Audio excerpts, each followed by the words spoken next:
Hi, I'm Luke James, and I play Victor on the Showtime original series, The Chi.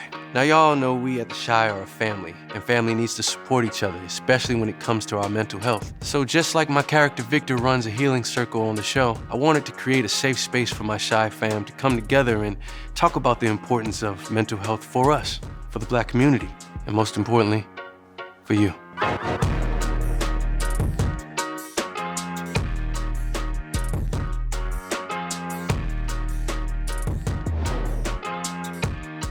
Thank y'all for coming. I really appreciate y'all for being here today. I want y'all to meet Dr. Alfiee. Hey, Hello, you. Dr. Thank Alfiee. you. Hello, everybody. How y'all doing? Good. Good.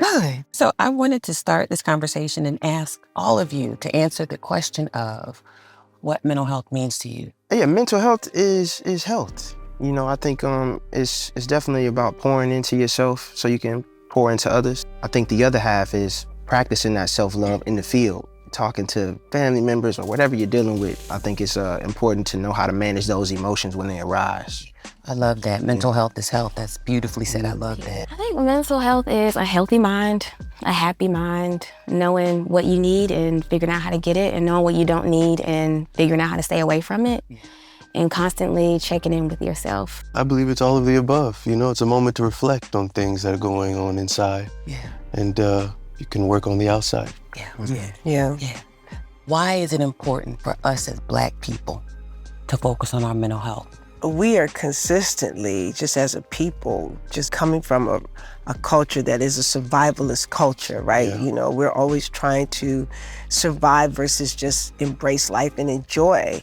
We're operating on automatic pilot. Just surviving. Just surviving. It's very, very important because we have experienced a great deal of trauma. We're still experiencing a great deal of trauma.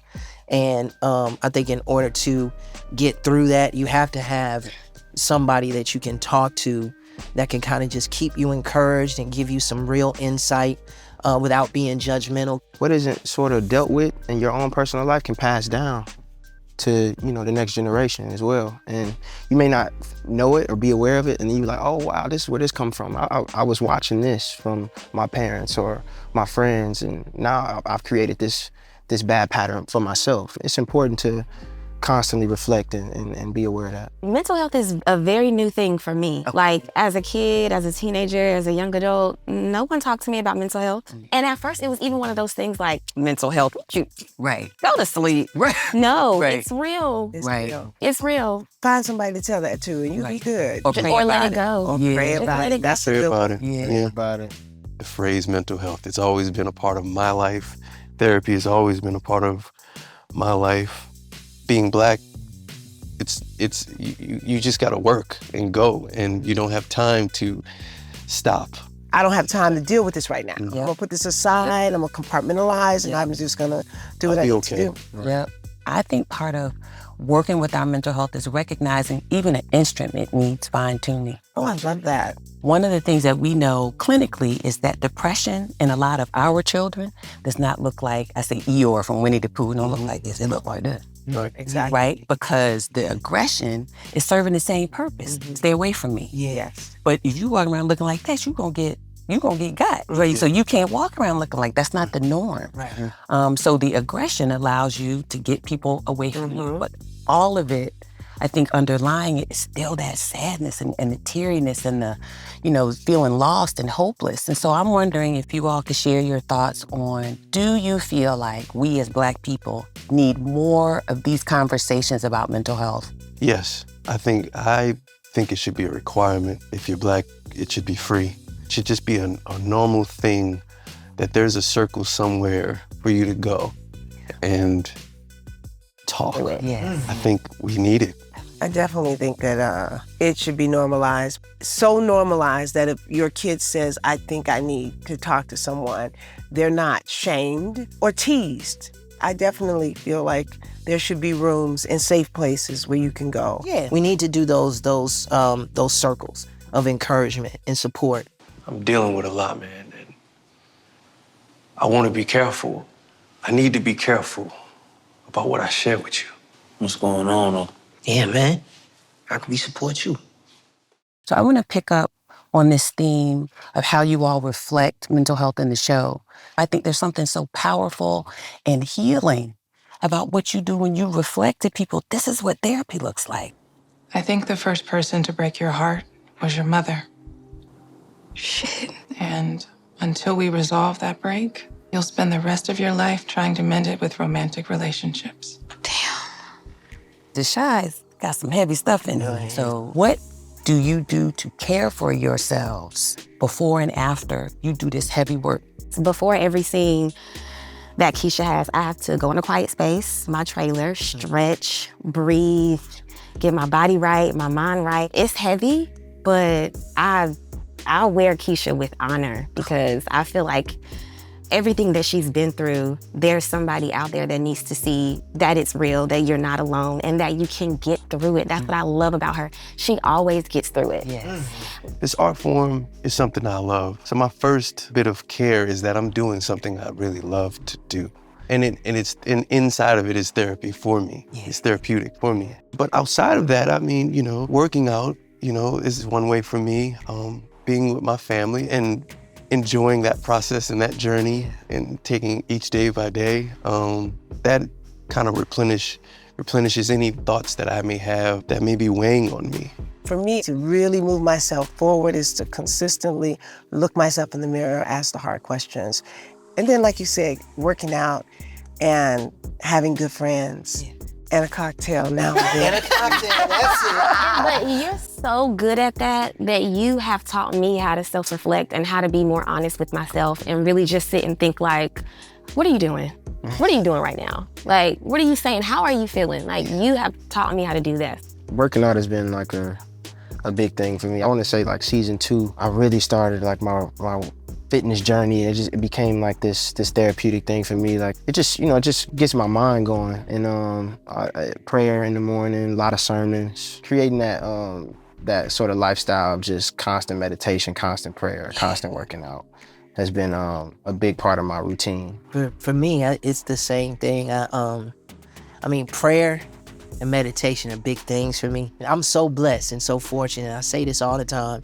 And Luke be making fun of me because of that, because he's been, man, you so thankful about everything. Like, damn, you just full of gratitude. So I want to pivot a little bit and talk about this idea of representation. What is it like for Black people to see Black people on screen healing?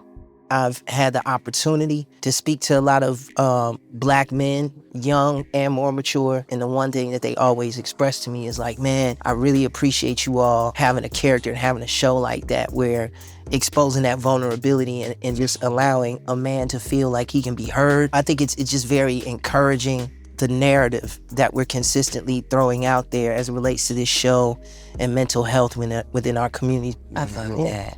Seeing that the fans' reaction was really like, oh, what we're doing here is much bigger than what I thought. This is impacting the world on a whole new level. This show became something they could come to and look at if they didn't have any guidance or any type of healing or therapeutic kind of things to go to. Our show was that. That is so beautiful. They could come to the show to get healing. I want viewers to believe that no matter what has happened to you, no matter what you've done, no matter what you've seen, you can take it, turn it, work it, use it, and it might not be easy, it might not be quick, but you can use it how you choose to use it, hopefully for the better. I thought being a woman meant I had to find a good Black man, get married, and have kids. That's what my mother wanted me to do.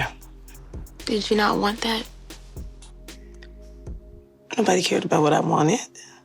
The amount of courage that it takes for a young woman who doesn't know about mental health and doesn't know about therapy to decide, not only am I gonna go to therapy, but I'm also gonna bring my mother. That takes a lot of courage. I remember battling like, should I take therapy? Should I, go to therapy as Birgundi? Yeah. Like, I don't want anybody knowing my business. It was a battle. Yeah. But once you break in, it's like, Oof, oh my goodness. The discoveries are endless. And we have the therapy scene, and then later on you see our relationship get better. And so just taking all of those things that have happened, all of those things that she's learned about, where she comes from and her mother, she's using it. It's not like she's just going to therapy and crying and then going home. Like, we see her change.